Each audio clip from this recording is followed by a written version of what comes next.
They didn't ask. They didn't call. They didn't even leave a note.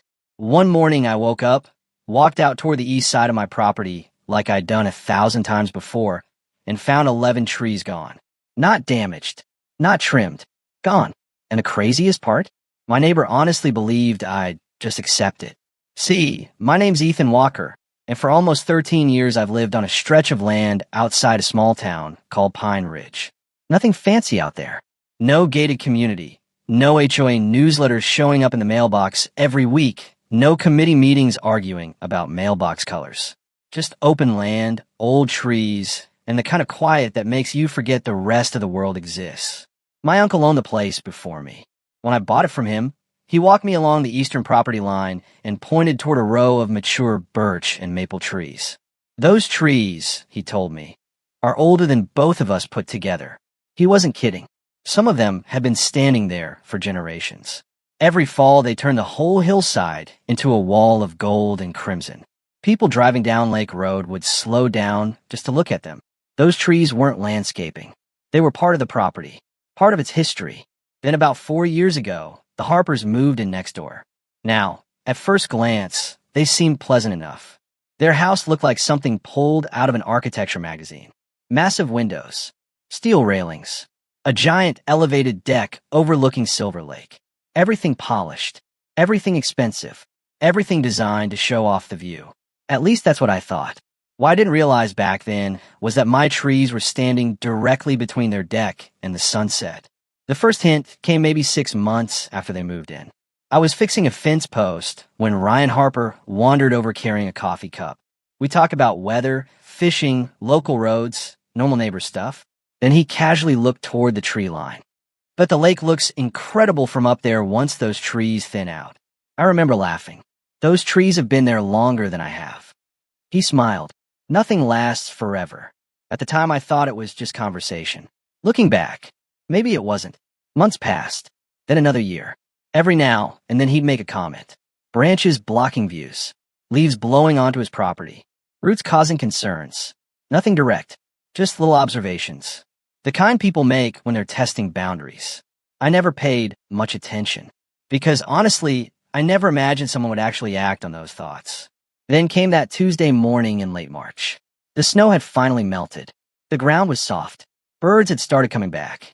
I grabbed my coffee and headed out for my usual walk around the property. Everything felt normal, until I reached the eastern line. I stopped so fast I nearly dropped the mug.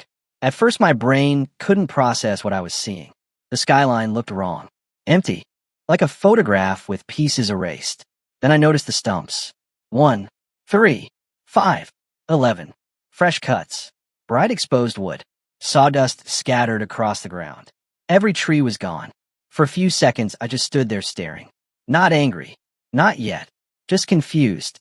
Because when something that's existed your entire life suddenly disappears, your brain refuses to believe it. Then I started walking. One stump after another. Measuring distances with my eyes. Looking at the fence. Looking at the boundary markers. And that's when confusion turned into something else. Every single stump sat well inside my property. Not inches. Feet. Some nearly 20 feet past the boundary. Which meant this wasn't an accident. Someone had crossed onto my land and decided they had the right to remove whatever stood in their way. I didn't march next door. I didn't start yelling. Instead, I quietly pulled out my phone. Because in that moment I realized something important. The trees were already gone. The only question left was how expensive that decision was about to become. The first call I made wasn't to the police. It wasn't to a lawyer either. It was to an old friend named Walter Briggs. Walter had spent nearly 30 years working as a county surveyor before retirement. Around Pine Ridge, if Walter said a property line was somewhere, people treated it like gospel. An hour later, he pulled in my driveway in his dusty pickup truck, carrying the same weathered measuring equipment I'd seen him use 100 times before. We walked the eastern boundary together. He didn't say much, just measured, checked reference pins, compared markers, measured again. When he finally straightened up, he looked at me and shook his head. Those were yours. Simple, direct, no hosetaschen. I asked if he'd be willing to put that in writing. He nodded. Already figured you'd ask. That was the moment everything changed. Because until then I had a problem. Now I had evidence. Over the next week, I had documented everything. Photographs from every angle. Measurements. GPS coordinates. Copies of my deed. Tax records. Original surveys. I built a file, so organized it looked like something prepared for trial. And through all of it, I never once went to Ryan Harper's front door. A lot of people later told me they would have confronted him immediately. Maybe they would have. But I knew exactly how that conversation would go. There would be smiles. There would be excuses. There would be just enough fake concern to make me sound unreasonable for being upset. I wasn't interested in hearing a performance. I wanted facts. About 10 days after the trees disappeared, I hired an arborist. His name was Leonard Chase. Quiet guy. Methodical. The kind of person who measured everything twice and spoke only when necessary. For nearly 3 hours, he examined every stump. He counted growth rings, measured diameters, documented species, took photographs, filled page after page with notes. When he finally packed up his equipment, he looked back toward the empty tree line. Healthy trees, he said. Very healthy. That sentence hit harder than I expected, because up until then, I'd wondered if maybe there was some explanation I hadn't considered. Disease, damage, safety concerns, something, but there wasn't. A week later, his report arrived. I opened it at the kitchen table. The timber value came out to roughly $10,000. Then I saw the replacement estimate. $43,000. I actually leaned back in my chair and stared at the number. $43,000. For a moment, I wasn't even angry anymore. I was impressed, because someone had managed to create a remarkably expensive problem for themselves. 3 days later, Ryan Harper finally came over. I saw him crossing the access road before he even reached my property. Confident stride, hands in his pockets. The walk of a man who believed he could still manage the situation. He stopped near the fence, careful not to step onto my land. Smart move. Hey, Ethan, he said. Wanted to talk about the tree thing. The tree thing. Like we were discussing lawn furniture. I nodded. Sure. He launched into an explanation immediately. The trees blocked views. Branches occasionally fell. His insurance company supposedly had concerns. The crew thought the boundary line was further over. A misunderstanding. An unfortunate situation. The more he talked, the more obvious it became that he wasn't apologizing. He was explaining why I shouldn't be upset. Finally, I interrupted. Just once. Did I give you permission? His mouth stopped moving. For the first time, the confidence slipped. What? Did I give you written permission to remove anything from my property? Silence. Then came the answer. Well, no. I nodded. I have surveys. His eyes narrowed slightly. I have photographs. The confidence faded further. I have an arborist report. Now he looked uncomfortable. Then I delivered the line I'd been saving. I haven't decided what happens next yet, Ryan, but you should probably understand this isn't a misunderstanding anymore. The conversation ended shortly after that. No jidding, no threats, no drama, just facts. And facts can be terrifying when you're on the wrong side of them.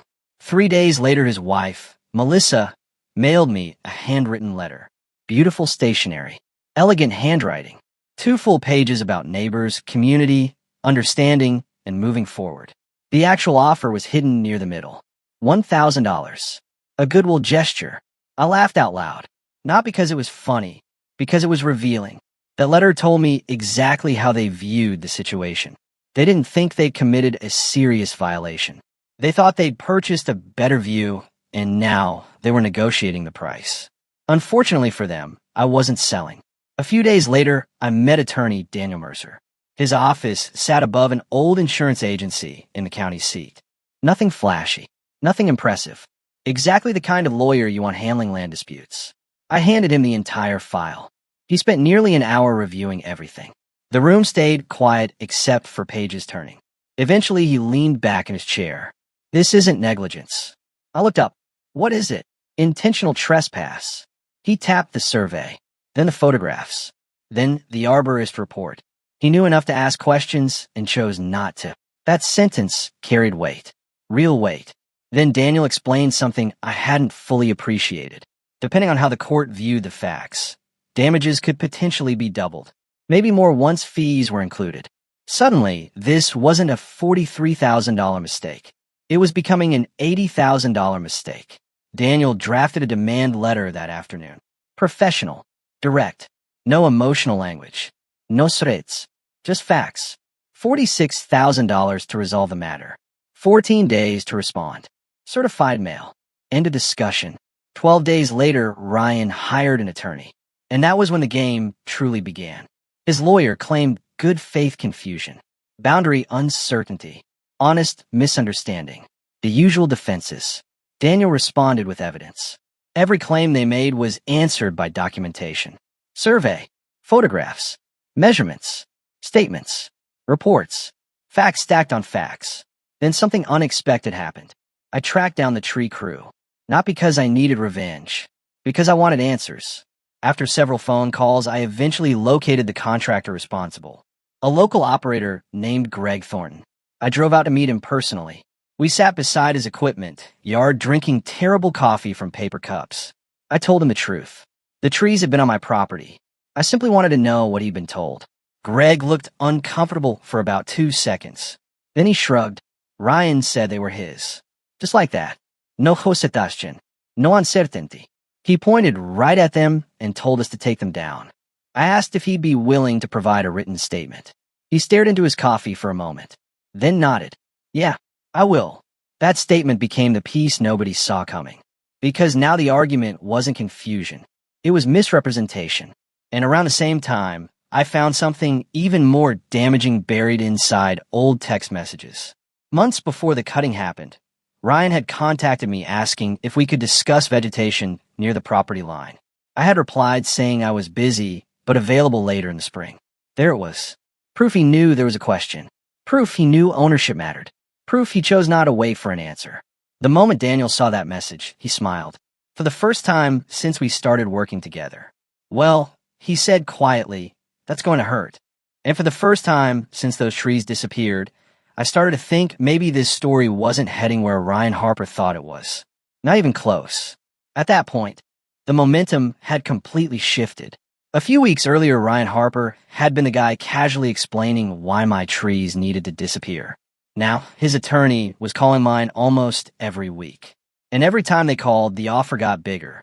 First it was $6,000, then $12,000, then $25,000, then $31,000. Each offer came wrapped in different language, but the message stayed the same. Please make this go away. The interesting part wasn't the money. It was what started appearing in the fine print. Confidentiality. Non disclosure. No public discussion. No future claims. No acknowledgement of wrongdoing. That told me everything I needed to know. They weren't trying to buy peace. They were trying to buy silence. And honestly, that bothered me more than the trees. Because if someone genuinely regrets what they did, they focus on fixing it. When someone focuses on hiding it, that's a different story entirely. Then Ryan made a mistake. A big one. Out of nowhere, he filed a complaint with the county. According to him, I had altered drainage patterns on my property and was causing runoff problems on his land. When Daniel called to tell me, I actually laughed. Not because it wasn't serious, because it was desperate. The county inspector came out a few weeks later. Nice guy, professional, walked the entire property, took photographs, measured grades, examined the area where the trees had been removed. A month later, the report arrived. No violations, no improperdrani modifications. Nothing. But buried in the report was something even better. The inspector specifically noted that any recent changes in water movement were consistent with the removal of mature trees along the boundary. The same trees Ryan had ordered cut down. He had essentially paid the county to create another piece of evidence against himself. Daniel framed a copy in his office. I'm only half joking. Eventually mediation was scheduled. And that's where I finally saw the difference between confidence and reality. We sat in a neutral conference room. Daniel and I on one side, Ryan, Melissa, and their attorney on the other. The mediator moved back and forth between rooms all day. The arguments weren't surprising. Good faith mistake. Boundary confusion. No malicious intent. Same song. Different day. The problem was that every one of those arguments collided headfirst with documented facts. The survey destroyed confusion. The text messages destroyed good faith. The contractor's statement destroyed uncertainty. The arborist report established damages. Brick after brick. Piece after piece. The wall kept getting taller. Late in the afternoon, they offered $32,000. No confidentiality requirement. No admission of wrongdoing. Just money. For the first time I seriously considered it. $32,000 wasn't insignificant. Most people would have accepted. Maybe they should have. I asked for 24 hours. Went home, sat on my porch, and stared at the empty space where those trees used to stand. The sunset poured across the lake. For the first time in years, I could see the exact view Ryan had wanted. And that's when something clicked. If I accepted the settlement, he'd still get everything he wanted. The view, the openness, the result. The only thing changing would be the price. I sat there until darkness settled over the property. Then I made my decision. The next morning Daniel called. We're going forward. A long pause followed. Then he simply said, good. Trial arrived 3 months later. Bench trial. No jury. Just a judge. Clean and efficient. Exactly how Daniel preferred it. Our presentation lasted less than a day.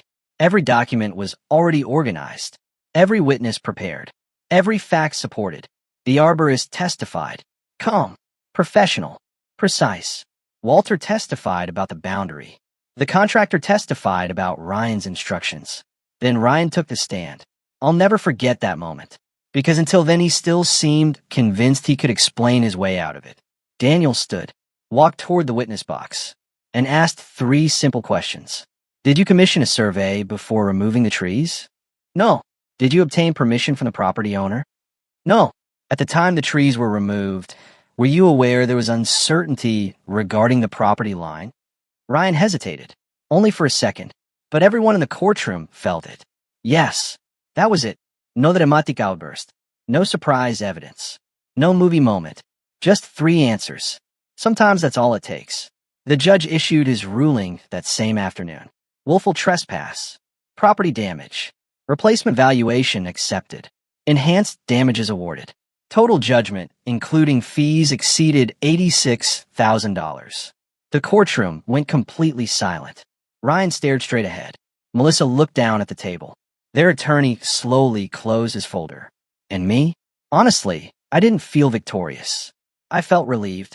The fight was over. The uncertainty was gone. Justice, at least legally speaking, had done its job. Most stories would end there. Mine didn't. About 2 weeks later, I called a landscaping contractor. Then another. Then a nursery nearly 2 counties away. What I learned during those conversations was surprisingly interesting. There were no restrictions preventing me from planting additional trees along my own property line. As long as I respected setback requirements, everything was perfectly legal. So I placed an order. 43 evergreen trees. Tall, healthy, fast-growing. The contractor arrived on a bright Saturday morning with trucks, equipment, and enough manpower to build a small forest. We planted them in a staggered double row running nearly the entire length of the eastern boundary. Every location carefully measured. Every spacing intentional. Not random. Not emotional. Planned. Within a few years, they would form a dense green barrier. Within a decade, they would create an even larger visual screen than the original trees. Permanent. Legal. Untouchable. When the work was finished, I stood back and looked at the line stretching across the property. The contractor asked if I was happy with the result. I smiled. Very. I paid the invoice that afternoon. Less than $10,000. Ironically, a small fraction of the judgment Ryan had just paid. Sometimes life has a strange sense of humor. Years have passed since then. The trees are thriving. The property looks beautiful. And every now and then I'll see Ryan sitting on his deck across the road. Older now. Quieter. Mostly keeping to himself. We don't speak. We don't need to. Because everything that needed to be said was already said in court. The funny thing is, this story was never really about trees. Not entirely. It was about boundaries. The physical kind, sure. But also the invisible ones. The lines people convince themselves don't matter when something stands between them and what they want. Most bad decisions don't start with malice. They start with entitlement. A small voice that says, this isn't a big deal. Nobody will care. Nobody will stop me. And sometimes that voice ends up costing $86,000. So here's the question I've never completely answered for myself. Was I right to reject the $32,000 settlement and take it all the way to trial? Some people say yes. Some say I should have taken the money and moved on. Others think planting those evergreens cross a line, even if it was legal. Maybe they're right. Maybe they're not. That's why I want to hear from you. If you were standing in my shoes, looking at 11 tree stumps where decades of history used to stand, what would you have done? Would you have accepted the settlement? Would you have gone to court? And what do you think about the wall of trees afterward, justice, revenge, or simply exercising property rights? Drop your thoughts in the comments below. If you've ever dealt with difficult neighbors, boundary disputes, or someone who thought the rules didn't apply to them, share your story. And if you enjoyed this one, don't forget to like, subscribe, and stick around, because sometimes the most unbelievable stories are the ones that actually happened.